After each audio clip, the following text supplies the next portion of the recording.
My name is Humphrey. My husband and I joined St. John's when we moved to Savannah a little over 3 years ago. When we lived in Washington, D.C., we were members of St. John's Lafayette Square.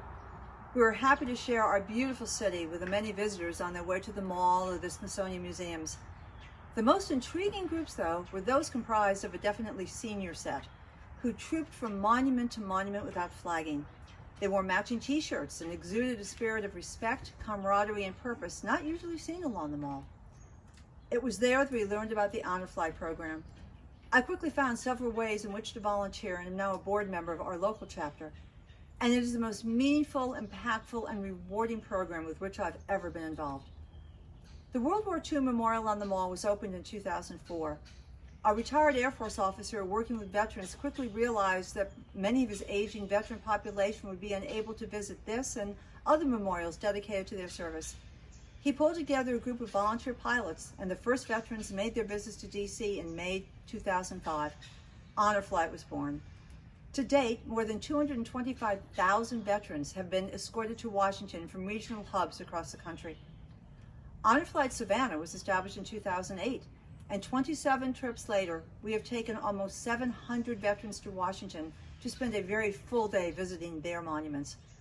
Our first trips were indeed flights, but the schedule of a 4 a.m. airport arrival for a timely departure and a post-midnight return following a very active day proved too arduous.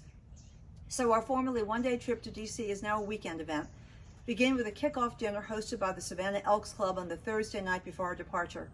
On Friday morning, Hunter Army Airfield provides a stunning military send-off. Our transportation, by bus now, encourages developing camaraderie across service branches, rank, and era of service. We stay in Arlington, Virginia on Friday and Saturday nights with our return trip on Sunday, and friends newly made find ways to remain in touch. Each veteran travels with an assigned guardian, responsible for the veteran's health, safety, and well-being.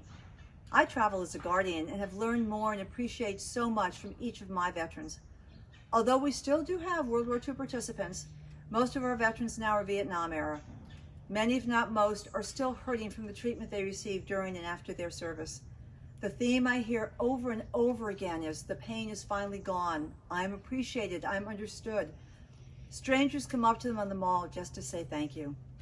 There are lots of tears all around and lots of healing and joy as well. I return from each trip physically exhausted, emotionally drained, and counting the days until I get to do it again. What is the cost to our veterans? Zero. Absolutely nothing. Honor Flight Savannah pays for all veteran expenses for the trip, including transportation, hotel, meals, even all rest stop snacks. They are our honored guests. Each guardian who participates pays a set fee of $500 to cover expenses. All of Honor Flight's programs have been suspended through February 2021 because of the pandemic. Our veterans are part of the elderly high-risk population, but interest in our program remains strong, and we have set a schedule for later in 2021 and are ready to move forward once DC is reopened to visitors and we can do so safely. The care of our veterans is our most important concern. So how can St. John's become involved with Honor Flight? How can you? Any donations that we receive go directly to trip expenses for our veterans. Our logistics are daunting and costs are ever increasing. Some churches choose to sponsor a particular veteran, be it a parish member or other individual, by donating the cost of their trip. Others offer to pay the cost for one or more members to join us as guardians. We have worked with schools whose students participate in our letter writing campaigns so that each veteran traveling with us receives a packet of mail and artwork at our mail call during the trip. We have individual families participate by baking cookies to serve as snacks on our bus ride. Many of our veterans have stories to share and are happy to answer children's questions. And we welcome the attendance of our friends and supporters at the Hunter Send-Off, a patriotic moment you don't soon forget. I hope that many of you will have more questions because I can talk forever about Honor Flight and what it has meant to me and to so many others. So please call me, email me, whatever, and I look forward to hearing from you. Thanks for listening.